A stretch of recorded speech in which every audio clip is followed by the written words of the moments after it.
Hi all welcome to Crickarena. South African താരമായ Quinton de Kock ഏറ്റവും ഒടുവിൽ കൊൽക്കത്തയ്ക്ക് വേണ്ടിയാണ് IPLൽ കളിച്ചിട്ടുള്ളത്. 8 മത്സരങ്ങൾ കളിച്ചിട്ട് കേവലം 152 റൺസ് മാത്രമായിരുന്നു അദ്ദേഹത്തിന് നേടാൻ കഴിഞ്ഞിരുന്നത്. ഇതോടുകൂടി കൊൽക്കത്ത അദ്ദേഹത്തെ റിലീസ് ചെയ്തു. അതുകൊണ്ട് തന്നെ വരുന്ന ഓപ്ഷനിൽ താരത്തിന് പുതിയ ഒരു ടീമിനെ ആവശ്യമായി വരികയാണ്. ഇതേക്കുറിച്ച് മുൻ ഇന്ത്യൻ താരമായിരുന്ന ക്രിസ് ശ്രീകാന്ത് തൻ്റെ അഭിപ്രായം പങ്കുവച്ചിട്ടുണ്ട്.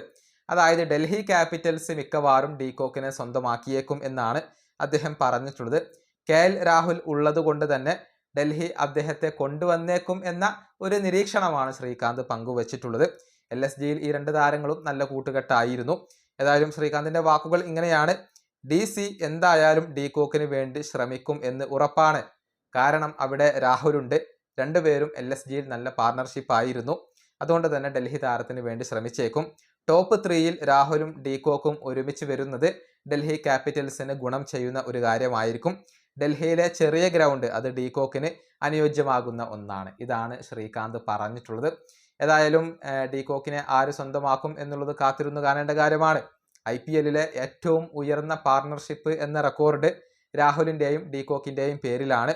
KKRനെതിരെയുള്ള മത്സരത്തിൽ LSGക്ക് വേണ്ടിയായിരുന്നു ഇരുവരും ചേർന്നുകൊണ്ട് 210 റൺസിന്റെ ഒരു കൂട്ടുകെട്ട് പടുത്തുയർത്തിയത്. ആ റെക്കോർഡ് ഇതുവരെ തകർക്കപ്പെട്ടിട്ടില്ല.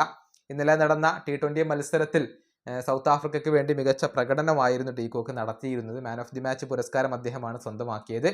46 പന്തുകളിൽ നിന്ന് 90 റൺസ് ആയിരുന്നു അദ്ദേഹം നേടിയത്. 5 ഫോറുകളും 7 സിക്സറുകളും സ്വന്തമാക്കാൻ ഡീകോക്കിന് കഴിഞ്ഞിരുന്നു.